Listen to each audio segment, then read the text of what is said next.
제가 이번에 가지고 온 종목은 HMM을 가지고 왔습니다.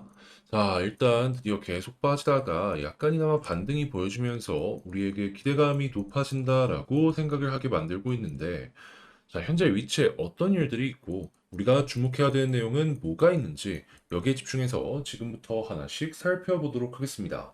들어보시고 도움된다면 구독, 좋아요, 알림 설정 한 번씩만 부탁을 드릴게요. 자, 일단 제일 먼저 이 HMM 같은 경우에는 그동안 왜 이렇게까지 빠지게 되었냐면요.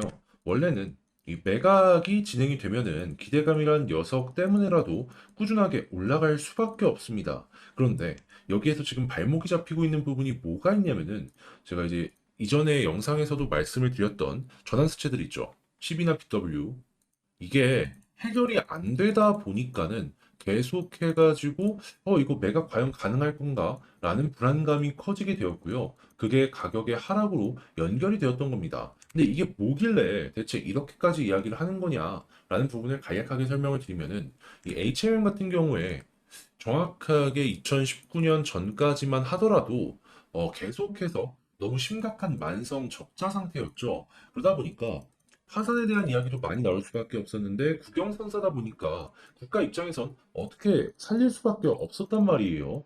수출 주도 국가에서 핵심 선사가 이렇게 망해버리게 되면은 국가 경쟁력에서도 굉장히 큰 문제가 생길 수밖에 없으니까요. 그래서 이 당시에 해수부랑 산업은행이랑 수조 원의 금액을요, 채권으로 이 HMM에 지원을 하게 되었고, 이를 바탕으로 이 초대형 컨테이너선 있죠. 그거를 이제 한국의 조선사 쪽에 대량으로 건조를 해가지고 20년부터 실적을 쭉 끌어올릴 수가 있었던 겁니다. 그런데 이때 이 돈을 지원하면서 얻었던 채권들이 이 전환사채인 CB와 BW 신주인수권 이렇게 보시면 되는데, 근데 저점에서 이걸 받았다 보니까 이게 주식으로 바꿀 수 있는 채권들이거든요. 저점에서 이 가격이 선정이 되었을 거 아니에요. 그럼 이게 주식으로 전환이 된다라고 생각을 해보세요. 기존 물량을 인수를 했다라고 하더라도 이게 주식으로 전환이 되면은 심각하게 기업들 입장에서도 부담으로 작용을 할 수밖에 없는 겁니다. 그러면 디스카운트 요율이 있는데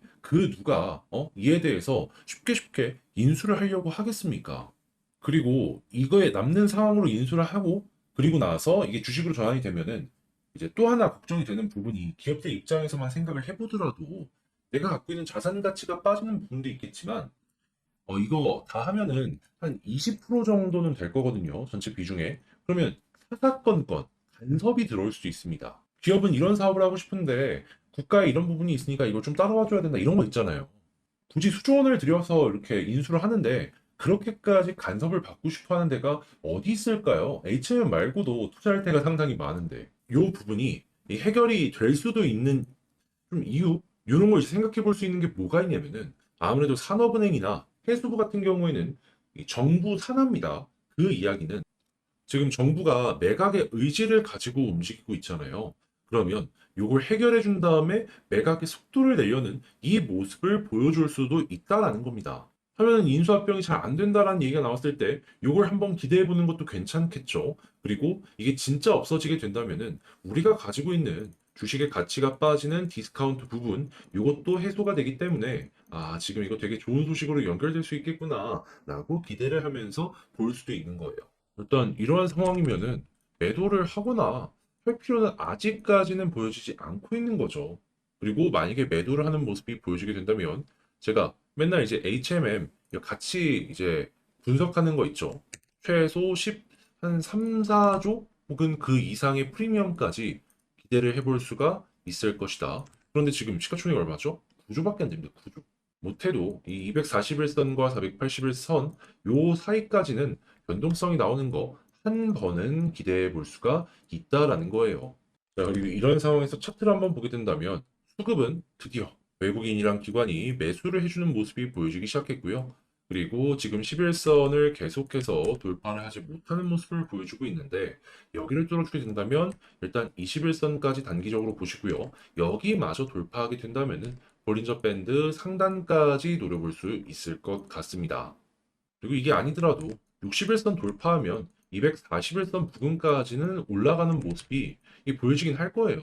추세상으로 봤을 때 이렇게 쌍바닥도 그려볼 수 있으니까요. 그리고 만약에 241선까지 돌파하면 61선 쌍바닥 이 240 돌파거든요. 그러면 여기서 이전에 고점을 뚫고 올라가는 그림을 기대해 보기도 괜찮을 것 같습니다. 자, 그러면 지금 말씀드린 이런 내용들을 가지고 정리를 해보도록 하자면, 일단 첫 번째, 12BW가 문제가 되는 모습이긴 하다. 근데 정부의 의지에 따라 이건 충분하게 해결을 할 수 있기 때문에 결국에 시간은 우리 편. 그리고 두 번째, 수급 같은 경우에는 지금 드디어 이 저점에서 외국인 기관 매수해주는 모습이 보여주고 있는데, 이게 이어지는 모습이 보여지게 된다면 추가적으로 더 올라가는 모습 기대해봐도 괜찮다. 자, 그리고 세 번째, 11선 돌파하면 21선, 그리고 여기 돌파하면 볼린저 밴드 상단까지 기대해 볼 수 있는데, 근데 이런 거 아니어도 그냥 61선 돌파하고 241선 돌파해주는 모습이 보여주게 된다면, 481선까지는 아니어도 여기보다는 조금 더 올라가는 모습을 기대해 보기 괜찮을 것이다. 자, 이렇게 말씀드리면서 지금 HMM에 대해서 핵심 내용들 한번 분석을 맞춰봤습니다. 아, 어떻게 여러분들께 도움이 되었을지 모르겠어요. 잘 봤다라고 생각을 하신다면 구독, 좋아요, 알림 설정 한 번씩 부탁드리고요. 전 다음에 더 좋은 영상으로 다시 인사드리겠다라고 말씀드리며 감사합니다.